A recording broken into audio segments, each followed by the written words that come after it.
এখন আবার মোবাইলের যুগ, বিশ্বের যত নাম করা বক্তা, ইন্টারন্যাশনাল বক্তা, তাদের ওয়াজগুলো মোবাইলে, নেটে, ফেসবুকে, ইউটিউবে ছেড়ে দিয়েছে। তাও হাজার হাজার মানুষ শোনে না, শোনে নে, শুনলে কি হবে? মানুষ যেন কিরকম হয়ে যাচ্ছে, এত ওয়াজ তো শুনছে। মসজিদে একটু নামাজের সময় যে একটু দেখে আসবে, নামাজের সময় মসজিদে যে দেখবে, সে এক কাতার না দেড় কাতার, কোন মসজিদ আবার পৌনে এক কাতার, আধ কাতার। কি কথাটা মিথ্যে বলছি না সত্য বলছি? কেন গ্রামে মানুষ কম, মসজিদগুলোর অবস্থা এরকম কেন? মসজিদের অবস্থা এরকম কেন? জুমার দিনটা আসলে মাশাআল্লাহ মসজিদগুলো একটু ভর্তি হয়ে যায়, মাশাআল্লাহ, দেখলে মন খুশি হয় যে অনেক মুসল্লি।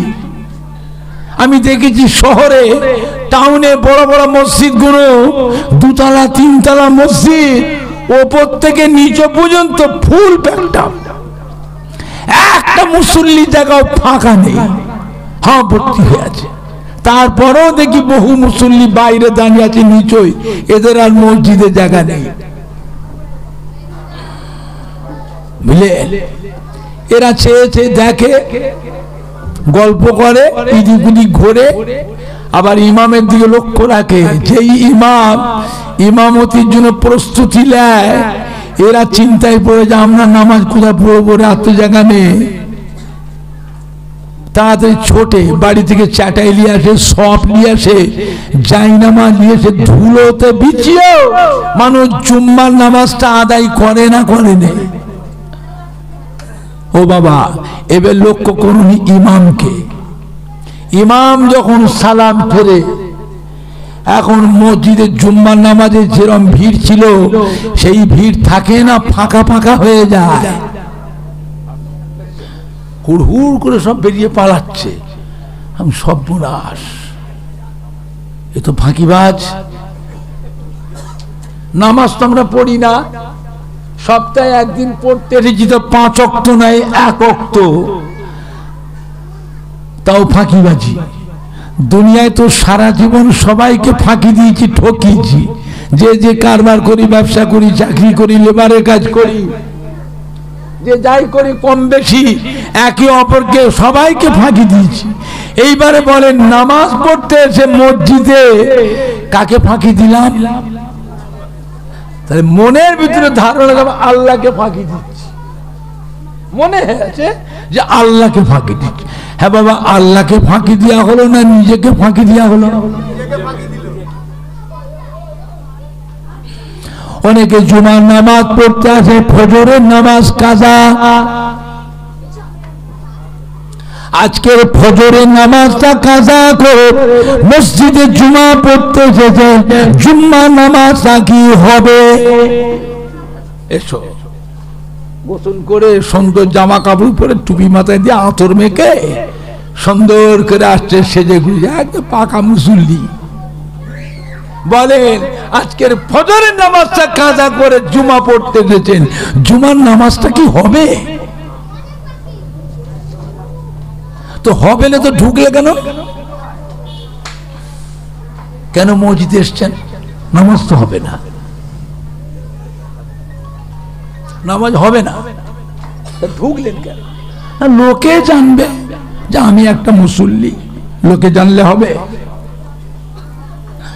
জুম্মার নামাজটা হলো সমস্ত নবীদের নামাজ, আর ফজরের নামাজটা হলো আমাদের নবী, নূর নবী, আখিরি জামানার নবীর নামাজ। আল্লাহ পাকের দরবারে সমস্ত নবীদের ভিতরে আমাদের নবী মর্যাদাকে আল্লাহ পাক বড় করেছেন। জোরে বলুন, আর একটু জোরে বলুন। জুমা পড়বেন? হবে না। পড়বেন? হুজুর জুমা তো পড়বো হুজুর, তা জুমা পড়তে গেলে কিন্তু আজকের ফজরের নামাজে কাজা করে এসছেন, ওই কাজা নামাজটা জুম্মার নামাজের আগে আপনাকে আদায় করতে হবে, তারপরে জুমা পড়বেন, জুমা হবে।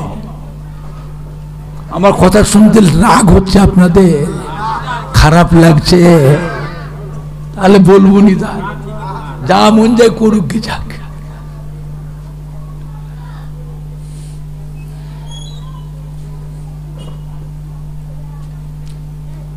জুম্মার দিনে জুমার নামাজ পড়তে এসেছে, কিন্তু আজকের ফজরের নামাজটা গেল,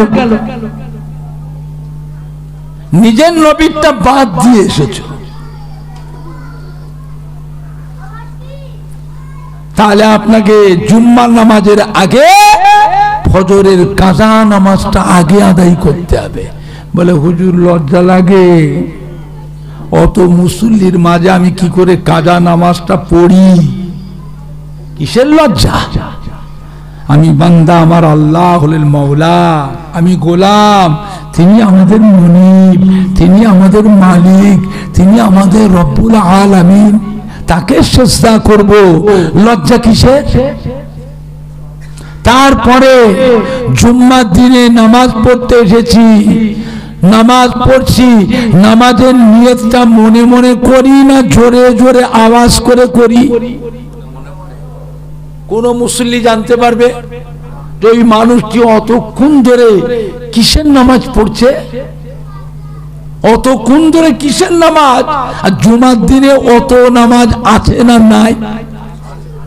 দখলুল মসজিদ, তাহিয়াতুল উযু, কাবলাল জুমা, বাদাল জুমা, সুন্নত নামাজ, নফল নামাজ, এগুলো অত নামাজ জুম্মার দিনটায় আছে না নাই? কেউ জানতে পারবে যে ওই লোকটা কিসের নামাজ পড়ছে না ফজরে কাজা পড়ছে? কেউ জানতে পারবে? কে জানবে? কে জানবে? মাফ করবার মালিক কে, কবুল করবার মালিক কে।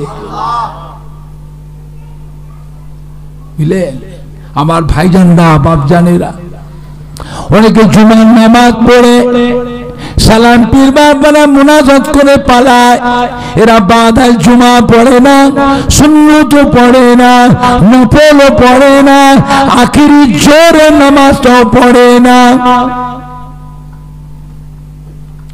ও ভাইজানেরা, জুম্মার নামাজটা হলো সমস্ত নবীদের নামাজ, আর আখিরি জোরে নামাজটা হলো আখিরি জামানার নবীর নামাজ। কিয়ামতের দিনে দেখবেন এদের নামায় আমালে এক ওয়াক্ত নামাজও নেই, এরা জীবনে এক ওয়াক্ত নামাজও পড়ে না। আল্লাহ পাক প্রত্যেকটা নবীদের উম্মতের জন্য শরীয়তের আইন করেছে।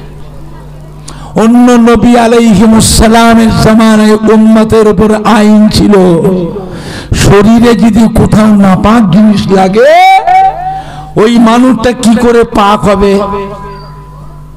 ওই জায়গার গোশতটাকে ধরে ধারালা ছুরি দিয়ে গায়ের গোশ কাটতে হবে।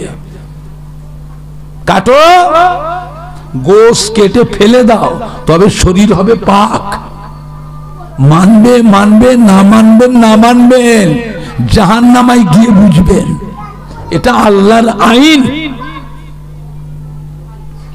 অন্য নবী আলাইহিস সালামদের জামানায় নামাজের হুকুম ছিল মসজিদ ছাড়া নামাজ হবে না।